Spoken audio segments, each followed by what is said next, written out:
welcome to Headline Buster, brought to you by The Point. I'm Wang Guan, sitting in for Liu Xin. In this series, we dissect stories that are making headlines around the world and talk to my guests to compensate for the missing pieces of the puzzle. So join us in real time by sending us your comments and your questions via the CGTN webpage on Twitter, Facebook, YouTube, or Weibo. If you're watching this live on CGTN app, email us at thepoint with alex@cgtn.com. Let me know what you think. That's important.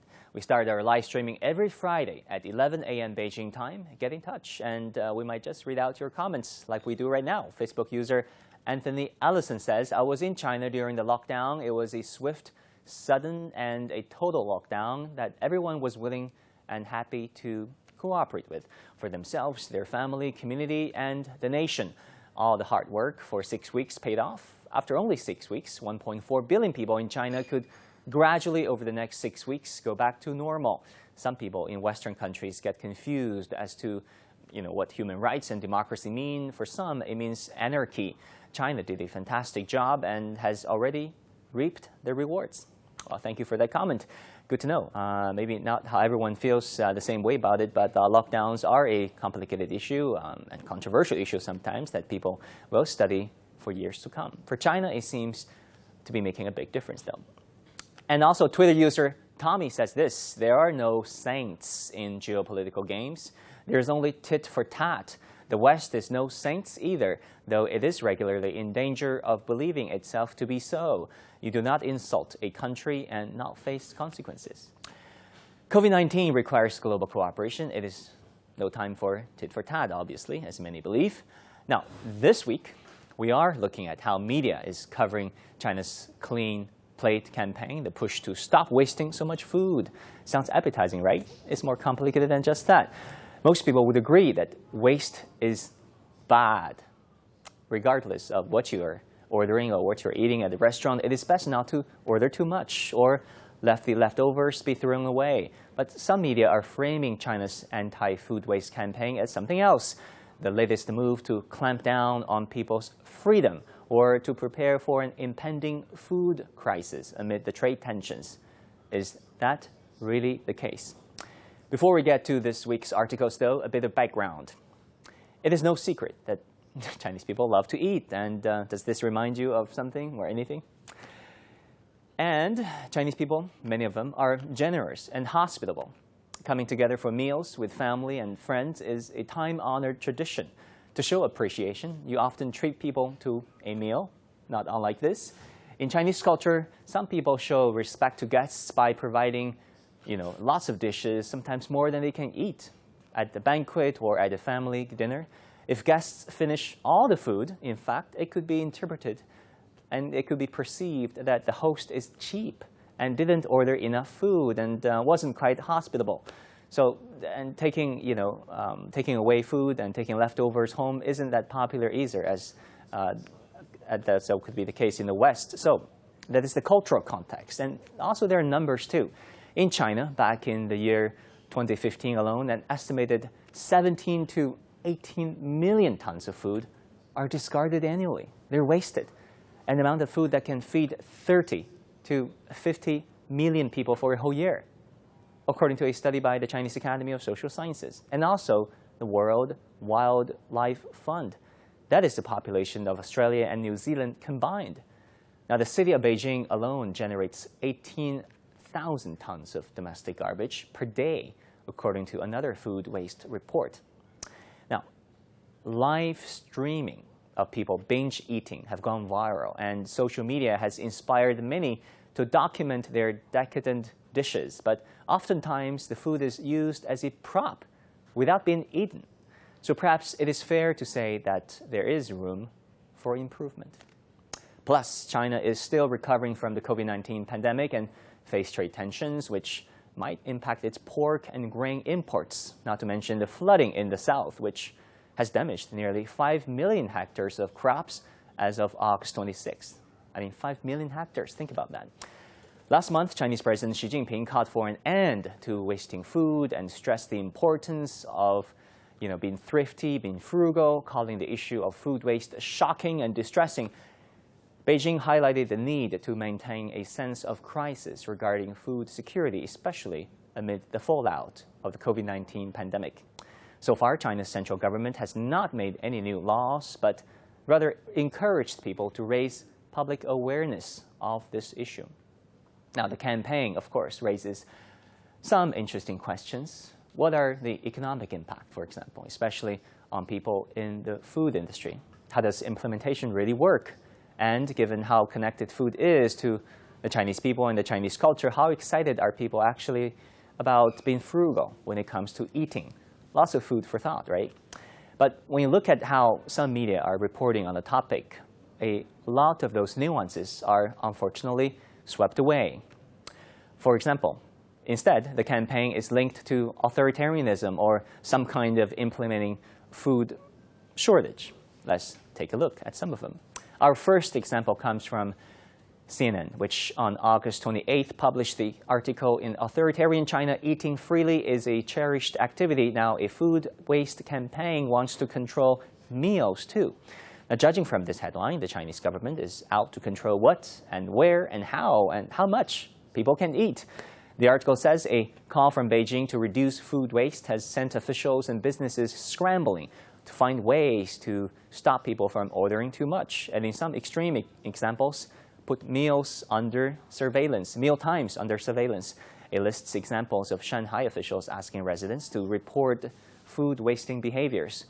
Food industry bosses urging diners to order at least one fewer dish than the number of people in their group, and of one restaurant in Hunan province that asked diners to weigh themselves before entering and to help them choose appropriate meals. Well, of course, the article apparently reached far and wide to come up with some of those more extreme examples out there. And for the restaurant in Hunan, in fact, they quickly apologized for weighing customers after it received criticism online and stopped those pre-meal weigh-ins. Surely, weighing customers before they eat was not what China intended, or was it? The article suggests that a lack of details in the Chinese president's speech has led to chaos and confusion when he says his directive lacked specifics, leaving it up to zealous officials and citizens across the nation to engineer sometimes drastic methods to tackle the issue. So how is the article suggesting that this directive is not authoritarian enough? It seems the central government is to blame for being too lax in the guidelines, but at the same time, authoritarian. That's a bit confusing. I mean, the article links the campaign to what it calls growing surveillance and China's agricultural crisis. It sounds pretty scary. It quotes a few skeptical social media users who say they do not want to be restricted in how and how much they spend their money. Concerns like this are understandable, but surely there are some people who think wasting less food could be a good thing, right? Not one voice like this can be found in this article, though. There's also an analyst who says until the new campaign, eating was one of the few things people can freely do under China's authoritarian system. Rest assured, people in China are still allowed to eat what they want. It's really not the point. The bigger story here is that being responsible about how much we consume and waste is something all of us can consider, whether it's how big our carbon footprint is, or how much trash we can throw away, or how much food we can let go to waste in China and in other parts of the world, too. As a CNN article points out, between 2013 and 2015, China wasted about 18 million tons of food each year. And when China's huge population of 1.4 billion is considered, the article says that's better than some Western countries per capita. China wastes about 72.4 pounds of food per year, according to the Economist Intelligence Unit's 2018 report. Australia tosses away 168 pounds of food every year per capita, while the United States is ranked lowest on the index at 209 pounds of food annually. So maybe the real question should not be about how authoritarian China's measures could be, but rather why are not some Western countries, some countries in other parts of the world, doing more to manage food waste? Now, our next report comes from The Guardian. On August 12th, they published the piece, Operating Empty Plate. Xi Jinping makes food waste his next target. Restaurant diners told to order one dish fewer than number of people under new system criticized as overtly controlling. Right away, the same message surfaced. Critics are calling the new system overtly controlling. Again, it is not the whole story. Couldn't the article include any positive sides of the story? Just maybe one voice of support? Perhaps not. The article instead emphasized the geopolitical and environmental factors that might strain China's food resources, such as weeks of mass flooding across the country wiped out the crops, contributing to rising food prices, already higher than after the COVID-19 outbreak paralyzed the Chinese economy. And it adds, faced with trade tensions with the United States and other countries, food security, always a priority for China, has become even more important. It is important to point out, though, that China is not in a food crisis. In fact, it had a bumper harvest, grain harvest, for 16 consecutive years, as you can see in this chart, with its grain output reaching almost 664 billion kilograms in 2019, in fact. But again, even when a country has enough grain supply, it's still important for people to perhaps fight against food waste. Another article talked about a new guideline that restaurants in Wuhan are trying out, which encourages customers to order one less dish than the number of people dining together. It quotes 3 social media users, all of whom expressed criticism about this measure. No voice of support. And for example, this user said, "Don't always take away from the people." And another said, "I especially hate this kind of political action and this level of control." And finally, the New York Times on August 21st published the piece titled, "Xi Declares War on Food Waste and China Races to Tighten Its Belt."